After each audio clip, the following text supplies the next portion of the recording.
Hello and welcome again to my physical science online video lecture and lab supplement series. Today's video is a post-quiz review. So we're going to look at the quiz after you've taken the quiz. This is for the pressure lab quiz. So let's go ahead and pull up the pressure lab quiz. I'm going to pull it up from my opening window right here, and let's begin. So this is the quiz that you should be completing after the pressure lab. I've pulled open the quiz. Let's also go ahead and pull up the instructions for the pressure lab. Here they are. So here's your equipment. There's a nice little definition written in here. Pressure is force per unit area. And it says that we're going to be beginning by measuring the tire pressure in your car in pounds per square inch. So get a tire gauge, stick it into the little socket for the tire pressure and for inflating your tire within your car's tires. Write down the pressure you get in pounds per square inch for each of the 4 tires. By the way, you may have to modify this depending upon what kind of vehicle you drive. I know that they're not super common, but there are a handful of people out there who drive the dual rear wheel pickup trucks, the dualies if you'd like. You'd need another couple lines for that. So you'd have like inside and outside rear tire pressures for the driver and passenger. So I guess that'd be P5 and P6. Or you might be using a motorcycle or like one of those motorized tricycles, in which case you'd have 3 tire pressures to measure. Be that as it may, you're supposed to get those pressures. Then you have to kind of estimate the area of the tire that's making contact with the ground. This estimation is largely because of the fact that your tire has treads, and so those treads may not, they will basically prevent the entire tire that is sort of looks like it's in contact with the ground from actually making contact with the ground. So this is where having some graph paper is helpful. Then you're supposed to get the total weight of your vehicle by multiplying pressure 1 times area 1, pressure 2 times area 2, etc. Then you look up the weight on the internet. So let's pull open that quiz and go ahead and start filling out some of these answers. Question 1. Which of the following did you actually measure in this lab? You're supposed to choose all that apply. Well, according to this lab, there's 2 things you're measuring. Area of the tire. You are kind of making a guesstimation, but you are guesstimating a measurement for that area. And then tire pressure. Those are the only 2 things that you actually measure in the course of this lab. So your answer to this should be tire pressure, and then somewhere on here, footprint area.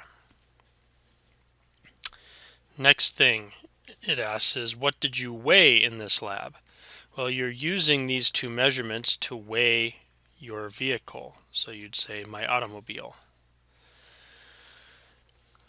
Next one, it says if your car weighs 3,500 pounds and each tire has a pressure of 29 psi, how large is the area of a single tire's footprint in square inches? So let's pull open the workspace, and what we'll do here is we can go ahead and write out what those question information is. It basically said that the weight of the car is 3,500 pounds, and then it says that the pressure is the same for our 4 tires, so P1 equals P2 equals P3 equals P4. That was 29 psi. That is the same thing as pounds per square inch. So pounds is abbreviated LBS for those of you who are not who are international students. All right, so it wants to know what is area 1, for example. Note that area 1, area 2, area 3, and area 4 are basically implied to be the same. Well, let's go ahead and represent all of these areas with the letter A. We'll go ahead and represent all of these pressures with the letter P. We'll represent the weight with a W. The equation given in your handout, if we pull it up, says that the weight is given by this formula, P1A1 plus P2A2 plus P3A3 plus P4A4. So we can go ahead and write that out here. P1A1 plus P2A2 plus P3A3 plus P4A4. Okay, now that we've written that out, since A1, A2, A3, and A4 are all represented by A, we can replace all these with A's, and so we have weight is equal to P1A plus P2A plus P3A plus P4A. I sound Canadian.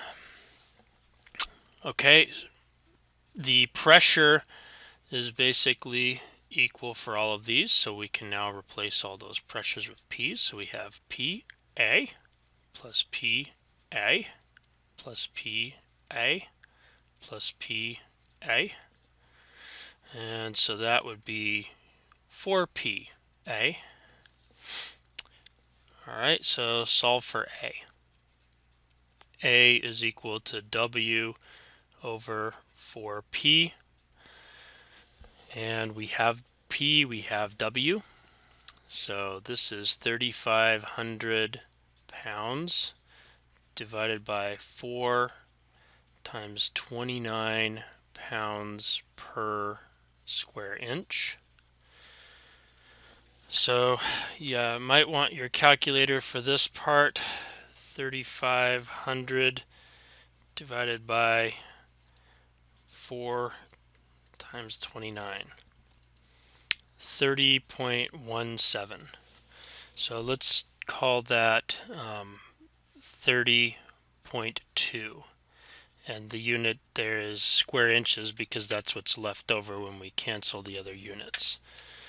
So we should be able to pull up in the quiz and put in 30.2 onto that line. Question number 4 says, suppose each of these vehicles use identical tires. Which one is going to require the greatest tire pressure when inflated? Alright, they're all using identical tires. The implication of that is basically that normally you'll notice that a larger vehicle tends to have larger tires. If you were to go look up what tire pressure is from, for example, like Goodyear tires, gives you recommended tire pressures for all these different vehicles except maybe the motorcycle, and it's about the same for all of them, but it's because they're using different size tires. If they all had the same exact size of tire, and therefore they all have very roughly the same footprint area on the ground, then we would basically say that the heavier vehicle must therefore have the larger tire pressure. So the motorcycle is the lightest vehicle here. Sports car, probably pretty light. Economy, smart car, those are small. Station wagons, it's a little bigger than these guys. SUV, that's getting a little bit bigger. Full-size pickup truck usually is going to be larger than any of these. SUVs can include stuff like, for example, the Toyota RAV4 or the Honda CR-V. Not an especially large vehicle per se, so we're going to go with full-size pickup truck. Now we come to question number 5. It says that the weight of a car rests approximately evenly on all four tires. Then it says that the tire pressure of each tire is checked and is found that the front tire is 30 psi, the front passenger is 29, and the rear driver is 28, and the rear passenger is 27. So it asks which tire likely has the largest footprint. So this is a further application of this same principle that we used for answering question 4. Basically, if you have the same amount of weight on each tire, and that's what it means when it says it is approximately evenly on all four tires. If you have the same amount of weight on each tire, then that means that you should be able to split it 4 ways. And in general, the weight is the pressure times the area. So the fraction of the weight that rests on any given tire, we'll call that WF or whatever, would be pressure for the tire times the area of the tire. So this is the same for all of them. That means basically, regardless, we can write area should be weight divided by pressure. So this is weight divided by pressure. And if you look here, this basically means that the larger is the pressure, the smaller is the area, and vice versa. So the question that's being asked in this is which one has the largest footprint? That means which one has the smallest pressure? And the answer is the rear passenger. So that means that the rear passenger side should be the largest footprint. Okay, next thing that it says is you have a user's manual and it lists your car's weight at 2,800 pounds and you calculate a weight at 2,900 pounds based on the measurements you've made of pressure and area. What's the percent error between your experimental and theoretical values? So your percent error is the experimental minus the theoretical divided by the experimental times 100%. So the problem basically says your manual lists your car at 2,800 pounds. So theoretical in this case is the value for the manual, 2,800 pounds. Experimental is what you actually measured. So the experimental value is going to be 2,900 pounds. So your percent error, therefore, is 2,900 pounds minus 2,800 pounds divided by 2,900 pounds. And then that's times 100%. Okay, so this right here, this top part becomes 100 pounds. So now we do the calculation 100 over 2,900. So 100 divided by 2,900. And then that has to be multiplied by 100%. You get 3.448. Before I put in that number, 3.448, I guess we would round it to 3.4. What happens if you calculate the other way, experimental minus theoretical over theoretical? Well, you'd get 100 divided by 2,800. Slightly different because you now multiply this by 100% and you get 3.6%.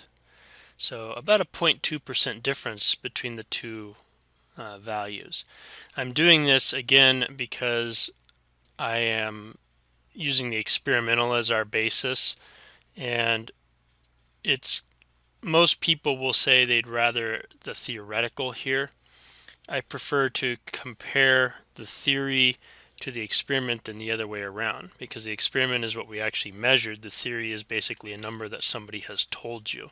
So you're testing out their prediction rather than testing your theory against their prediction. But that's neither here nor there. So 3.4% is what we want here. It'd be 3.4. If you wanted to take it out one more place, maybe 3.45. Now it says you've inflated all 4 tires in your car to 30 psi. Each tire has an effective footprint of 29 square inches. How much does your car weigh in pounds? So basically the weight, again, is the sum of the areas times the pressure. A1 P1 plus A2 P2 plus A3 P3 plus A4 P4. So that means that if all the areas are equal, as they are, and all the pressures are equal, as they are, then the total weight should be 4 times the area times the pressure. So that would be 4 times 29 square inches times 30 pounds per square inch. So if we plug all that into our calculator, we have 4 times 29 times 30, and so the weight is 3,480 pounds. So W is 3,480 pounds. Therefore, we need to write that in for the answer. 3,480 is what we put in this box, 3480.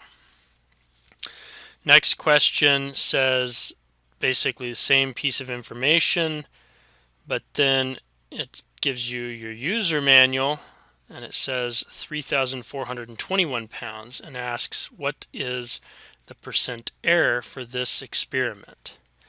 So how do we get the percent error? Well, same as we did before. Basically, PE is going to be the experiment minus the theory divided by the experiment times 100%. Again, this part's an absolute value. So your experiment is what we just got in the last part, 3,480. The theory was given 3,421. These are both in pounds. And then that's divided by 3,480 pounds. And this is times 100%. So therefore, our percent error is going to be given by, let's subtract 3,421 from that. It's 59 divided by 3,480. And so this gives us this number. We multiply by 100%, and it's 1.695. So if we rounded to 3 significant figures, it becomes 1.70%. So for our answer here, we put in 1.7. You could put the 0 or not. Okay, and we finish out with 2 multiple answer questions. It says you're going to load down your car by placing passengers, cargo, etc. We want to know how's this going to affect the tires, assuming that there's no leaks in the tires. Well, the main thing that happens is that the footprint area is going to have to increase because the tire pressure should remain more or less constant. With that said, the tire pressure can't exactly remain completely constant if the footprint area is changing. And the reason for that is that if the footprint area is changing, then the total volume of the tire is actually going to decrease. And if the total volume of the tire decreases and the amount of gas that's in that tire, in other words, the amount of air in that tire stays the same, then odds are you're going to get some sort of a pressure increase. So the pressure should increase very slightly. Mostly the tire footprint area is going to increase. And so, by the way, when I set up the grades on this, this one is worth almost all of the points. I think this one is worth maybe 1 point either way. Maybe I even made it worth 0. I'd have to double check my key. But this should be the correct answer. Last but not least, we have another multiple answer question, and it says you have a typical car. It could be a sedan, could be a small SUV, etc. A value normally given for properly inflated tires is around 29 psi. I think I pulled this one off of like the Goodyear Tires website. What happens if the tires are underinflated? So there's some possibilities. You could have a larger footprint, a smaller footprint, or no change in the footprint, or none of the above. These are actually basically mutually exclusive answers. If you take each of them to be an absolute answer, turns out that they basically are. If you decrease the pressure and the weight stays the same, then you have to increase the area. Again, the weight here was 4 times the area times the pressure. So that means that area should be proportional to weight divided by pressure. So if you decrease the pressure and the weight stays the same, then the area should increase. If you don't like my proportionality sign, this alpha is a proportionality sign. You could also write, for example, area is weight over 4 times pressure. And the meaning of the equation hasn't really changed for our purposes. So the tires will have a larger footprint.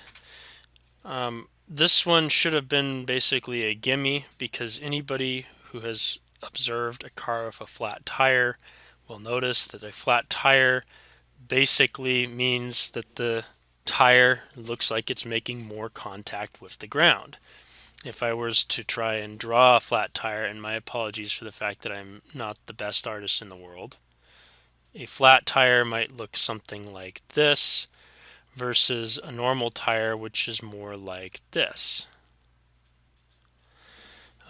Flat tire tends to have a bit more of a flat spot where it's made a lot of contact with the ground. Normal tire tends to have less of a flat spot making contact with the ground. It's still there, but this would imply a smaller area than this one would. So I think that basically finishes the quiz for us. I guess we would basically do the whole save and submit and hope that Blackboard takes it. Sure enough, it did. It said problems accepted, so we hit OK to review it. It basically says you got 120 out of 100. That's all the points possible. So that is all of the correct answers, and it matches with the answers that are in my answer key. So